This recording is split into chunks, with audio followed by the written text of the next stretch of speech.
crystals for spiritual healing today, and we actually have a pretty fun spread here.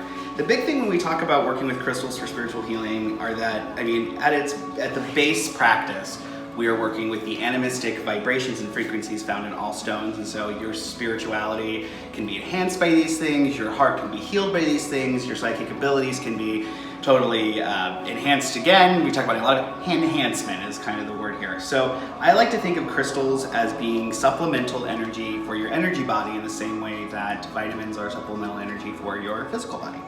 And when we were looking at the crystal kingdom, like I said, anything that we can pretty much pick up, and if we feel a vibration, there's probably medicine there for you.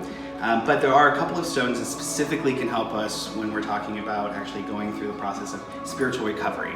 And when we think of spiritual recovery, this can be anything from past religious trauma, which happens a lot, especially in the modern day. We're doing a lot of healing and spiritual work for that. Also soul retrieval, so being able to collect the pieces of you and bring them back together.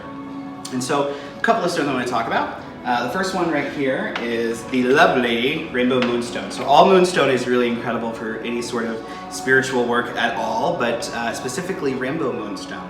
What I love about it is, just like all feldspars, they help to kind of unlock the natural hidden talents that we have inside. And with this one in particular, this connects us to what we refer to often in metaphysics as the holy guardian angel. So your higher self. So if you feel stuck or you feel like you're in a bind, or maybe religion isn't doing it for you, but you definitely need a spiritual connection, this is a fantastic stone to work with.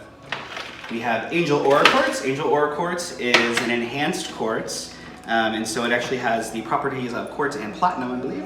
And so you get a very high vibrational kind of attribute to this particular quartz. And this is incredibly wonderful if you are dealing with negative spiritual entities or you're dealing with attachments. This is a fantastic stone to work with that'll help raise your frequency naturally and help those things drop off. This is a little known stone, and I think if you didn't actually maybe get to see it in person, you wouldn't believe how incredible it actually is. So this is what we call rose amethyst. It is a combination of rose quartz and amethyst that grew together. Technically it's the same stone. And what I love about this is that it's actually encased in copper. Okay, so we get the properties of rose quartz, amethyst, and copper all combined into one to make this a really truly incredible spiritual experience if you want to go work with it. So amethyst is incredible for balance and recovery. And so again, if we're in a place where we are seeking any sort of spiritual balance after something like a negative religious experience, or maybe even a spiritual attachment, this is a stone that will be great for that. Rose quartz, of course, enhances that self-love, that self-preservation energy. We put those two things together, and what we have is a ticket for success when it comes to that long-term spiritual growth that you're gonna find on your own. It being encased in copper is pretty incredible. It's going to take and help not only those two energies fuse together really well, interact with you, but anything that pretty much has copper in it, it ends up with a direct link to us as human beings, and we end up being able to work with that energy more efficiently, more effectively, and so this is just one of those really cool pieces that I'll put together. I would work with this specifically for the divine feminine, and the idea of working with the goddess and being able to pull that energy into my life. Again, copper, rose quartz, amethyst, it's hella goddess energy. It's really, really powerful. Here we have blue Aragonite, and this is really good not only for increasing psychic abilities, but one of the things that it is known for is helping to increase spirit contact. So if you are somebody who is working with angels or you're working with any ascended masters, blue Aragonite is going to help you actually integrate that wisdom into your life and make it gnosis. And we love that. Dragonstone Jasper. All Jaspers are really fun to play with. It's, again, as I was talking a little bit about kind of with the moonstones, how they help to bring out those hidden talents, those hidden attributes. This stone is going to do the exact same thing, but it's going to, as we would say in the Midwest, put a fire under your butt. And so actually taking those things, those changes that you want to make and putting them into action, this is one of those stones that if just wearing it, just having it around in your pocket, it's going to help break the patterns that keep you stuck spiritually so you can actually move forward. And to me, that's a really powerful one. This stone, Bumblebee Jasper, which isn't actually a jasper as we were just talking about, is a really incredible stone. And here, I'll get you a zoom in here. Beautiful. It's very vibrant, and this is one of the stones that it really helps with breakthroughs. So if you're in a place where you need to break through any sort of negative patterns, or maybe you have negative people with negative patterns around you, this is a stone that's going to help sever those things. But it's going to do it in a very exact and it's going to kind of aggressive way. So it's definitely not a light energy stone, but it is one that's going to help remove the BS out of your immediate vicinity so you can actually thrive and be the person that you need to be. We have Lapis. Lapis is known throughout the world for its spiritual attributes.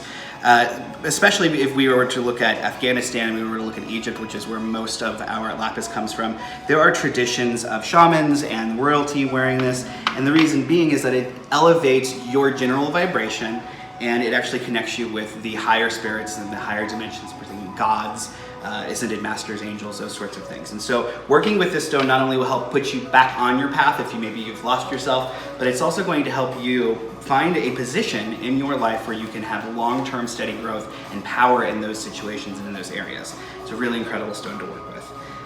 Then we move into our really incredible obsidians. Obsidian is, at all of the crystals in the crystal kingdom or the mineral kingdom, I think obsidians get probably the least love and attention, and they're probably some of the most powerful and potent stones that we can work with for spiritual healing.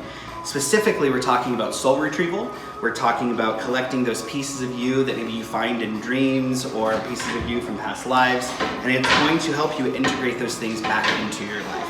So there are a couple different varieties when we're talking about obsidian. We've got, well, most commonly is black obsidian, which I don't have specifically black obsidian, but I've got this wonderful silver sheen obsidian here. You see the eye in that one. And so silver sheen obsidian is going to be really great, again, connecting us to the divine feminine. It's going to help raise your vibration so you can get rid of some of those negative things that are usually attracted to you or maybe attached to you. It's also going to help with dreams. Mm-hmm. So if you're a dreamer working with rainbow sheen or silver sheen, or what we refer to as gold sheen obsidian, those are all really great for dream work. It's really great for connecting you to your ancestors as well. Mahogany obsidian, which has this really interesting, it's got this kind of brown with the black flecks in it. This is really good when we talk about spiritual attachments. I work with mahogany obsidian with my clients specifically to help release and kind of untie where we might have those spiritual attachments that are connected to us in our energy body. It's very, very simple and effective, and you can get right in there with that stone, and it just helps to relieve that pressure and relieve those things. We go through, we also have spiderweb obsidian, which is another absolute favorite of mine. That's a nice piece. Yeah, and this is one that I work with all the time. So this is by my bedside, this is in my pocket when I'm writing. I'm working with this a lot. This helps us to collect and form ourselves. And the idea being that you are constantly spread thin, you are constantly having to wear many different hats and so on and so forth. And we get very lost in who we're supposed to be. And what I love about spiderweb obsidian is that it collects all of those things. It brings your idealism, it brings when you wake up in the morning and you have this idea of who you're supposed to be and what you want to get done, but then by the end of the day, those things don't quite match up. Spiderweb obsidian is going to help bring all those things together. Spiritually speaking, it's going to help with you connecting to ancestors. It's going to help you connect to the spirits of the land, which we refer to as spirits of place often. It's also going to help you connect to, dead people. And so if you're somebody who likes to work with the dead, or you're somebody who is in contact and developing that sort of practice, then this particular obsidian, spiderweb obsidian, is going to be really great for you. Another one that I talk a lot about is what we refer to as sunstone and iolite. It's actually in a quartz matrix, but you have iolite here, and we have this really gorgeous sunstone here. And what's really special about this is not just that sunstone and iolite grew together, but that if we put all those energies together, you actually get the energies of three worlds. Mm-hmm. So above the overworld, the underworld, and the middle world. And what this stone is going to do is actually help bring all of those things together. So if you are somebody who finds yourself getting spiritually lost, or you find yourself having a hard time meditating, or being grounded after a meditation, or even understanding what you're experiencing during a meditation after the fact, this is one of those stones that's really going to help skyrocket your practice. The last stone I want to talk about is Labradorite, which I've got a couple of little pieces here, but to show you how really pretty this can be, I'll show you this plate. So the Inuit people believed that Labradorite was the aurora borealis that had been trapped in light, or had been trapped in ice.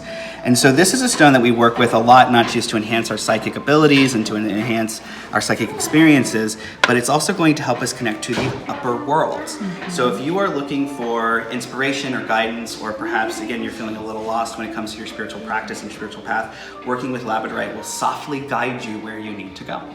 That is it for our little demo on crystals for spiritual healing. You can check us out at The Mystic Dream in Walnut Creek, California. I'm Devin Hunter, and I will see you next week.